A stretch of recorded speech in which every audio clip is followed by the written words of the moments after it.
Ta kama da jan? ta kama. Kamar aloli? Na wuni. Lafiya? Lafiya. Ba kira mu ba, muna jin ka. Kun ga dai irin abin da muka yi da mahaifiyarku, irin cin mutuncin da ta yi mu saboda talauci. Mu ba mu ji daɗin abin da kuke mana a gidan nan ba. Kuna da manyan 'ya'ya. Ga ƴar kuma ce a gidan idan ta yi aure ita ma da zai cewa mu ba ma jin daɗin abin da kuke. To dole ne sai ra'ayin mace ya zo daidai namiji? Ba ni ne babba ne a gidan ba? Abin duk da na ce ai shi za a yi. Kuma talaucin nan ni ba ni ɗora kaina ba. In Allah ya ɗora ma ba za a rungumi kaddara ba?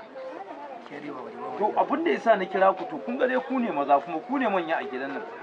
Idan ba ku tsaya mun rungumi juna mun taimaki juna ba to za a zo a samu matsala. Matsalar ne za a samu kuma ba. To kuna kallon dai abin da ya faru.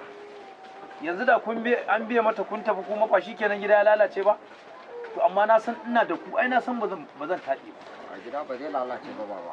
Gaskiya gida ba zai lalace. Ba zai lalace ba. Saboda haka noman nan haka za ku haƙura tunda ni yanzu ƙarfi na ƙare ba iyawa nake. Haka za ku haƙura ku rungumi fatanya. Ku karci ƙasa yadda ya kamata. Karfin ka ƙare baba. To zan yi aikin da za ku yi ne? A yanzu ko ruwa bai zuba ba gari ɗandar aka baka fatanya ka karta ta baba. Ya za ka ce wani mu.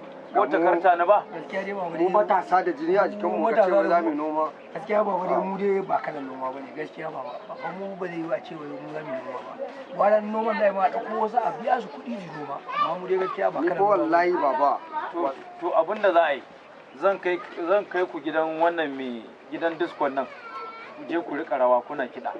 Tunda ba za ku yi noma ba. Ba shi daidai da ku kenan. Ni a ka'ida ma ba ma a gidanka ya kamata in zo ba.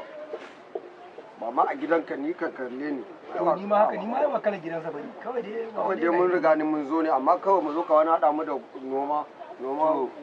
Allah na tuba kai banda abinka in banda ma ni na haife ka ada na ma baki wallahi. Bilalazi ja'iri dudu tsawon ka bai fi sandan makaho ba. Ni na bi ba amma ni kuma ai shi nake gama. Kai kuma tsawo sai ka ce 2 by 2. Irin katakon nan 2 by 2 tsawonka. Amma da dai noma ne da ya ce mutum yanzu baba ina zuwa binne in wanka ne fresh. Mai kai zo mu dauki